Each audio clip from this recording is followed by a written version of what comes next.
Hello friend, welcome back my YouTube channel Roshni की Pathshala. Daily current affair के class में आप सभी का स्वागत है। आज है 13 मई। 13 मई से संबंधित जितने भी इंपॉर्टेंट करंट अफेयर मैं लेकर आई हूँ आपके लिए, जो आपके एग्जाम के लिए काफ़ी महत्वपूर्ण है।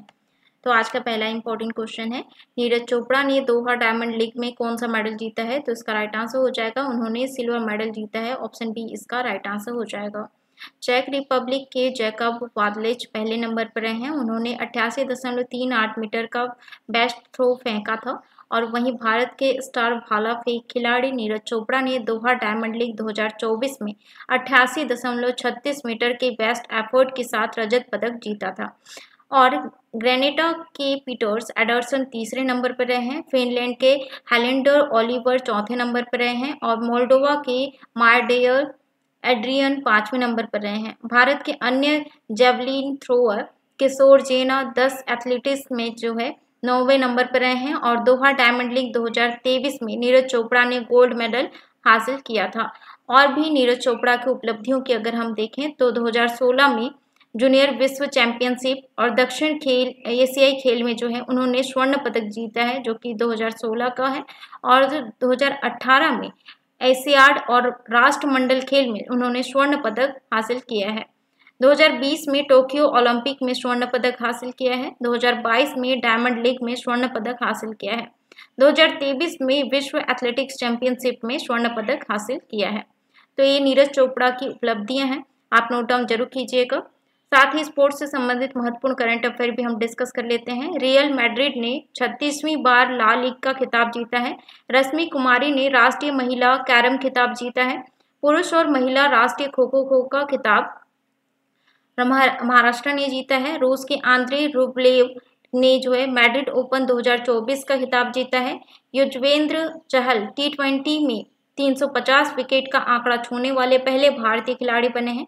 थॉमस कप और उबेर कप 2024 का खिताब चीन ने जीता है। स्कॉट फ्लेमिंग को भारतीय पुरुष बास्केटबॉल टीम का मुख्य कोच नियुक्त किया गया है अभी हाल ही में। नेक्स्ट क्वेश्चन है, हाल ही में किस देश की संसद को भंग कर दिया गया है? तो इसका राइट आंसर हो जाएगा कुवैत। ऑप्शन डी इसका राइट आंसर हो जाएगा। कुवैत के नए अमीर शेख मिसाल अल अहमद अल सबा ने देश की संसद को भंग कर दिया है।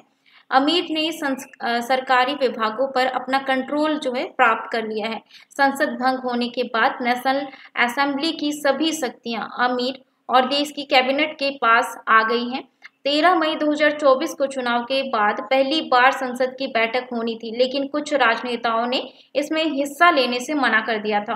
कुवैत की संसद में 50 सदस्य होते हैं, जिसका नेता यानी कि प्रमुख जो है प्रधानमंत्री होता है। और ये सारे सदस्य जो है निर्दलीय रूप से चुने जाते हैं, क्योंकि कुवैत में राजनीतिक पार्टियां पर प्रतिबंध लगा दी गई है। कुवैत के बारे में हम डिस्कस कर लेते हैं, कुवैत की कुछ जानकारियां। तो कुवैत जो है पश्चिम एशिया में स्थित एक देश है। राजधानी कुवैत सिटी है। अमीर जो है कौन है? मिसाल अल अहमद अल जबर है और मुद्रा है कुवैत दिनार। तो यहाँ पे आप देख सकते हैं कुवैत जो है दो यानी कि 3 राज्यों के साथ अपनी सीमा साझा करता है। पहला जो है ईरान और सऊदी अरबिया, ठीक है, और दूसरा यानी कि तीसरा जो है वो समुद्री साझा करता है ईरान के साथ कुवैत, ठीक है।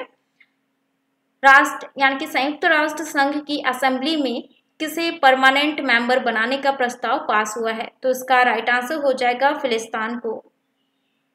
ऑप्शन ए इसका राइट आंसर हो जाएगा।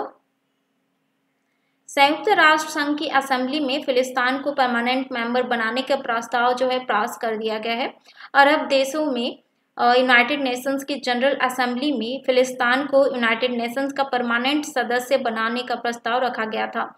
इस प्रस्ताव को भारत समेत 143 देशों का समर्थन प्राप्त हुआ है। वहीं अमेरिका, इस्राइल समेत 9 देशों ने प्रस्ताव का विरोध किया है। इस प्रस्ताव के पास होने से फिलिस्तीन यूनाइटेड नेशन का सदस्य के लिए जो है उन्होंने क्वालिफाई कर लिया है। और इस प्रस्ताव के पास होने के बाद सितंबर 2024 से फिलिस्तीन असेंबली हॉल में यूनाइटेड नेशन के सदस्यों के बीच बैठ सकेगा, लेकिन उसे जो है यूनाइटेड नेशन के किसी भी प्रस्ताव में वोटिंग करने का अधिकार प्राप्त नहीं किया गया है। संयुक्त राष्ट्र के बारे में हम बात करें तो इससे संबंधित कुछ बेसिक जानकारी भी हम रिवाइज कर लेते हैं। इसकी स्थापना की गई थी 24 अक्टूबर 1945 को। सदस्य देश कितने हैं? 193 हैं। भाषा क्या क्या है? रूसी, अंग्रेजी, फ्रेंच, अरबी, चीनी और स्पेनिश संयुक्त राष्ट्र महासभा, और संयुक्त राष्ट्र के 6 प्रमुख अंगों में से एक है संयुक्त राष्ट्र के, ठीक है। और हर वर्ष जो है संयुक्त राष्ट्र महासभा का सदस्य देश प्रतिनिधियों के साथ सम्मेलन करता है। मोहम्मद इदरिस डेबी किस देश के राष्ट्रपति बने हैं? तो इसका राइट आंसर हो जाएगा चाड। सैन्य तानाशाह और चाड के अंतरिम राष्ट्रपति मोहम्मद इदरिस डेबी इट्नो ने राष्ट्रपति चुनाव में जीत हासिल की है। मोहम्मद इदरिस डेनी इट्नो को 61.3% वोट मिले हैं। मोहम्मद इदरिस डेबी 2021 में सेवा के समर्थन से अंतरिम राष्ट्रपति बने थे। मोहम्मद इदरिस डेबी के पिता राष्ट्रपति इदरिस डेबी एक जो है तानाशाह थे, जिन्होंने 1990 से 1921 तक 30 वर्षों तक देश का शासन किया था।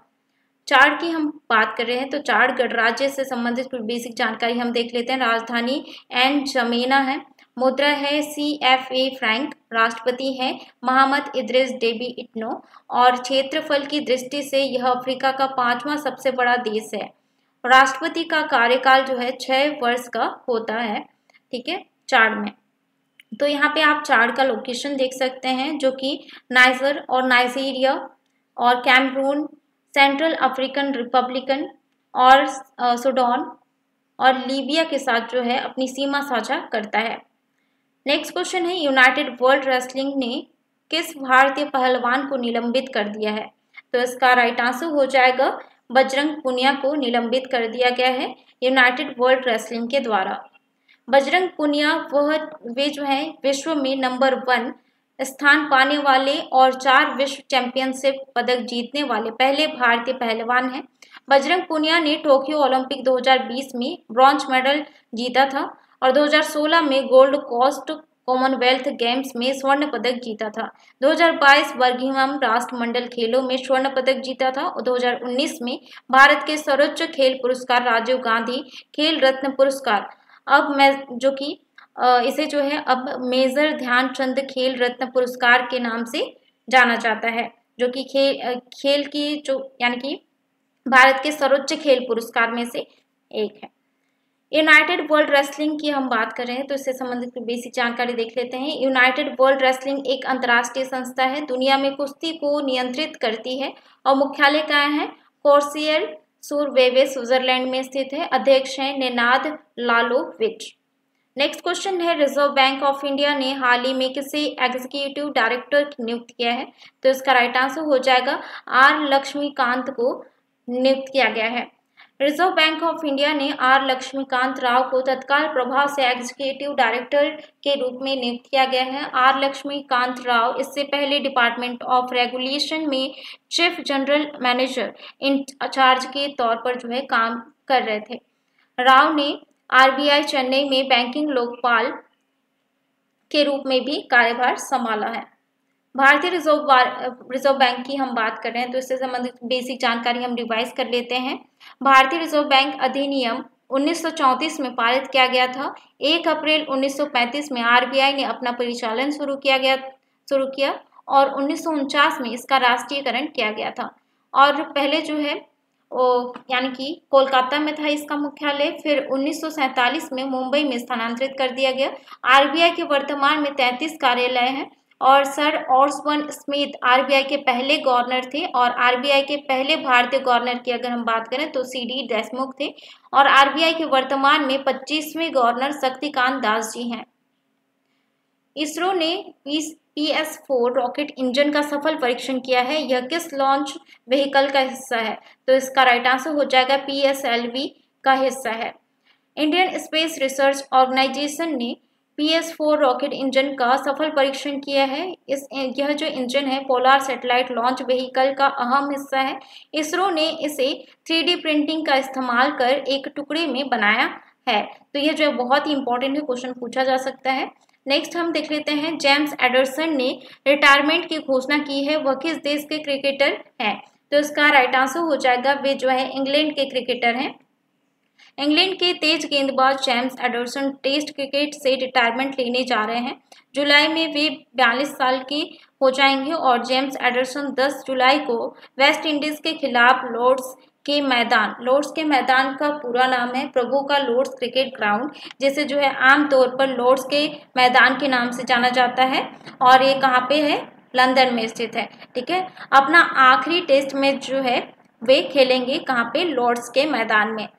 और एंडरसन इस साल की शुरुआत में भारत दौरे पर अपने 700 टेस्ट विकेट पूरे किए थे और एंडरसन ने साल 2003 में जिम्बाब्वे के खिलाफ लॉर्ड्स के मैदान पर टेस्ट डेब्यू किया था। एंडरसन टेस्ट क्रिकेट में सबसे ज़्यादा क्रिकेट लेने के मामले में जो है केवल श्रीलंका के मुथैया मुरलीधरन जो कि 800 उन्होंने विकेट लिए हैं, और ऑस्ट्रेलिया सैन वॉर्न 708 विकेट उन्होंने लिए हैं। उसके बाद तीसरे स्थान पर एंडरसन है।